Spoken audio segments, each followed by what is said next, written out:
देखो भाई, ऐसा है, कुछ लोग जीने के लिए खाते हैं, पर मैं खाने के लिए जीता हूँ। अब छोले भटूरे, बटर चिकन, कबाब, फ्राइज, पिज्जा, बर्गर, इन्हें मना किया तो पाप तो चढ़ेगा ना। अब मीठे का क्या है?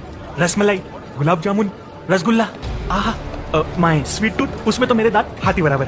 अब इसी चक्कर में मैंने आज तक जिम ज्वाइन नहीं किया।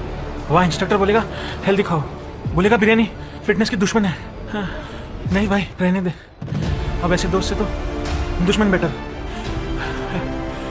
है कि नहीं? ആ വീഡിയോ കണ്ടോ? നിങ്ങളും ഇതുപോലെ അമിതമായ ഭക്ഷണത്തോടുള്ള ആസക്തി, അമിതവണ്ണം, ഒബേസിറ്റി ഇതൊക്കെ കൊണ്ട് ബുദ്ധിമുട്ടുന്ന ഒരാളാണ് എങ്കിൽ തീർച്ചയായും നിങ്ങൾ മനസ്സിലാക്കേണ്ട ഒരു കാര്യം എന്താണെന്ന് വെച്ച് കഴിഞ്ഞാൽ ഇതൊരു പക്ഷേ നിങ്ങളുടെ വിൽ പവറിൻ്റെ പ്രശ്നം കൊണ്ടായിരിക്കില്ല. നിങ്ങളുടെ ശരീരത്തിലെ MC4R എന്ന് പറയുന്ന ഒരു ജീനിൻ്റെ വേരിയേഷനോ അല്ലെങ്കിൽ അതിൻ്റെ മ്യൂട്ടേഷനോ കൊണ്ടായിരിക്കാം ഈ ഒരു പ്രശ്നം സംഭവിക്കുന്നത്.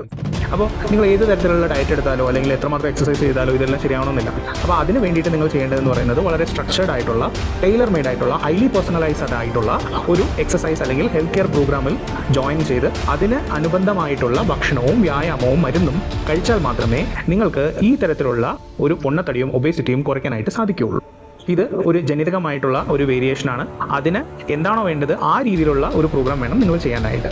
കൂടുതൽ വിശദാംശങ്ങൾക്കായിട്ട് ഈ വീഡിയോയിൽ തന്നിരിക്കുന്ന ആ മൊബൈൽ നമ്പറിൽ കോൺടാക്റ്റ് ചെയ്യും.